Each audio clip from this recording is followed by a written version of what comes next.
Hello and welcome to another fun-filled edition of Adam's Music Box, where today we celebrate a true legend, a true artist, the great Nina Simone. Now, if you're new to Nina and want to delve into her catalog, I generally tend to divide her discography between an early, middle, and late period. And while she remained incredibly vocally consistent, her piano playing was marvelous, beginning, middle, and end. There were certain sort of thematic differences throughout these eras. Her initial period was very much sophisticated, jazzy blues, absolutely sort of sultry and foreboding and even mysterious in terms of its tonality, its production, and its performance. And this period generally is from the mid 50s to the sort of mid early 60s. And in this period is an absolutely marvelous album, one of her very early ones called The Amazing Nina Simone, but her voice, even at that young age, so mature and absolutely marvelous. That album, by the way, came from 59.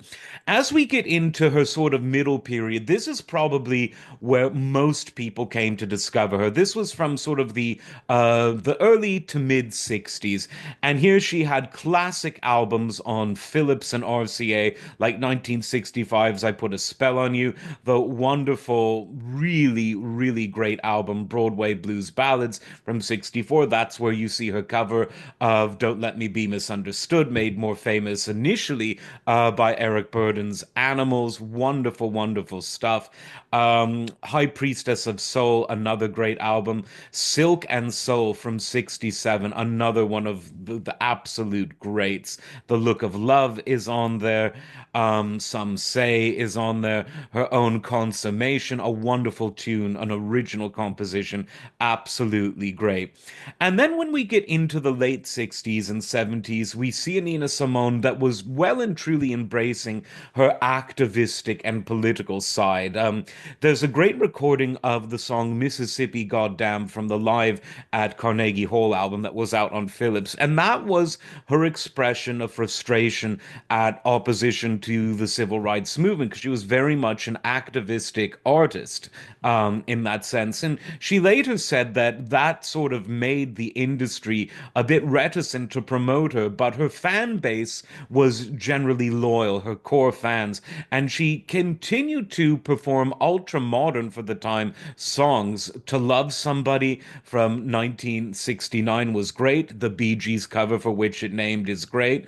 On that album, Revolutions Part 1 and 2, from the wonderful pianist and composer Weldon Irving. Definitely check that out. She did another great Bee Gees cover, I Can't See Nobody, one of the best Bee Gees songs, and Turn, Turn, Turn, which was made famous around the same time by the Byrds. Here Comes the Sun in 1971 with a really cool modernistic album cover you'll love. It's got the cover of the George Harrison song. It's got the one, arguably the best version of Mr. Bojangles, Angel of the Morning, rather, absolutely great, and her version of Paul Anka's composition My Way.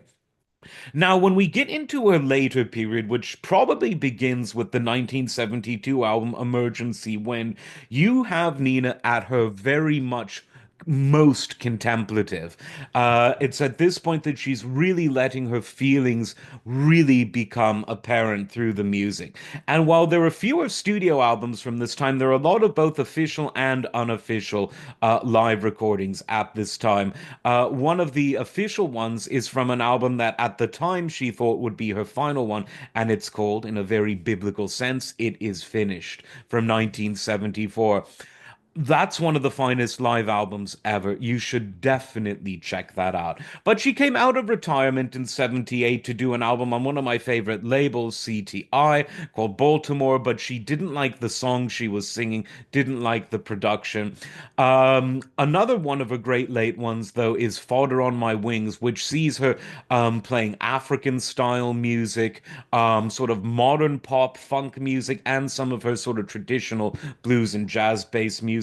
Absolutely great. And the final studio album was from 85, Nina's Back, which has a very 80s style of production, but it's classic Nina Simone nevertheless. And I kind of think that that sort of what some would call a contradiction in styles, it actually works really well. So whether it's at the beginning, middle, or end, don't sleep on Nina Simone. The people who know music love her, but if you're one of those youngsters out there, I think you'll like her. She's just as relevant and frankly as contemporary today as ever. As always, like, subscribe, and we'll see you next time. Take care.